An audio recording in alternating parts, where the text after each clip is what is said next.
Hello there and welcome back to another edition of the Hot Lap Classic Remastered. This time we're taking a look at the 1965 Shelby Cobra Daytona Coupe. An absolute racing icon, one of the oldest cars in the game, up there with the Elan S2. And it's time to see what the old timer can do around our motorsports land track. It is a fantastic looking car from the front. I'm not quite a big fan of the sort of duckbill rear end. I get why it's there, aerodynamics, or at least the 60s understanding of it, but it's a bit of a bizarre look, but who am I to judge? This car is an icon. It's been raced in lots of places, and I don't remember anywhere it's raced, so that's why I'm not being specific. But these are very valuable. They only made 6 genuine Daytona coupes, and I think they go for well over 10 million quid a pop. So, yeah, if you want one of these for your personal car collection as a daily, it might cost a little bit. But no, it is an exquisite car, and I'm hoping it has the same sort of aura as something like the Ford GT40 did when it came around here. GT40, old car, but it still went very, very quickly indeed. I hope this is less road-going Cobra, which we have had round and was terrible, and more GT40, but we'll see. Front engine, rear-wheel drive, 394 horsepower, 1,043 kilos. Stats are pretty strong, to be fair, so yeah, let's see how it gets along. It is going to have 6 laps of the Motorsports Land track in order to set the best time it possibly can. Our current leader is the Mitsubishi GTO LM Edition 99. That car set a time of 27.017. The Cobra Daytona is unlikely to beat that. In terms of where this is going to go, I mean, as long as we can beat the road going Cobra, that was a 30.9. Beyond that, I guess we could sort of look at other cars for us to go against. On its first lap, it's quicker than that. Is this going to be an under 30 club car? That is the question. It certainly feels like it could be. I also forgot, by the way, the fantastic exhaust note the Daytona makes. It sounds like a Spitfire. It is fantastic. Wait, this is American. It sounds like a Mustang, not the car, obviously. Yeah, P51 is what this sounds like. It's an extraordinary sounding vehicle. And also, again, surprisingly well engineered.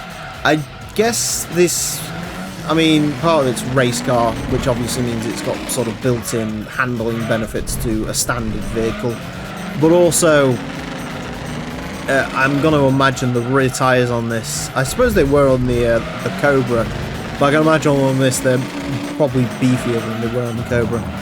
So that explains why this drives a lot nicer than that did. The Cobra also, to be fair to, was probably lighter than this was. I dog on that Cobra, but the Cobra actually wasn't like massively slow or anything. It was just, yeah, not pleasant to drive in the slightest. Same rear end kink from there. That's the only problem this car's having, is getting out of that corner. Admittedly, we are pushing on this far more than we probably ought to. I think if this was, if you was driving this around a conventional circuit, driving conventionally, and not like I am around here trying to get every inch of lap time out of it, this would probably serve you well. I mean, it doesn't appear in the GT All-Star roster like something like the GT40 race car does, but I can imagine it can put up a decent fight against those sort of cars if you're a quick player.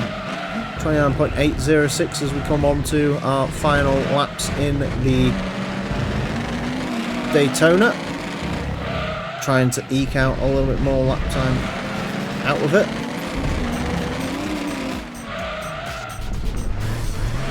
Don't go sideways, good car.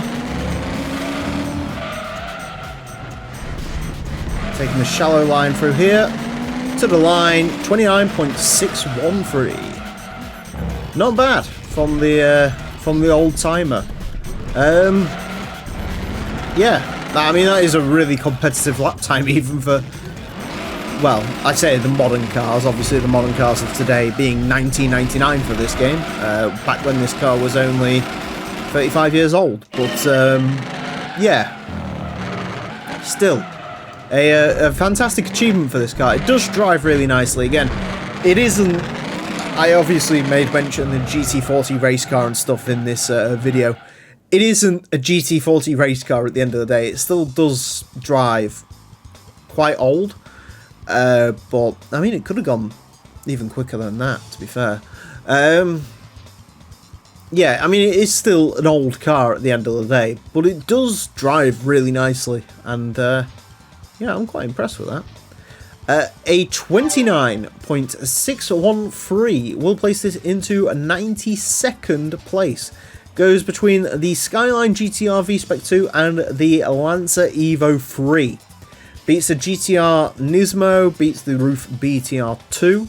Lots of cars with 2 in its name, apparently. Quicker than a Calisonic GT500 car, but we've had other GT500 cars since then and they've gone quicker. Quicker than the RX-7 Type R. Yeah, impressive. I mean, it's not that much slower than the Lister Storm V12. And the Lister Storm V12 has basically double the power of this. So, that's quite remarkable from this old-timer. So, yeah, good shout, Daytona Coupe. So, yeah, there we go. Anyways, that's it for this episode. Thank you all very much for watching. Join me next time when I will be driving something completely different. Until then, farewell.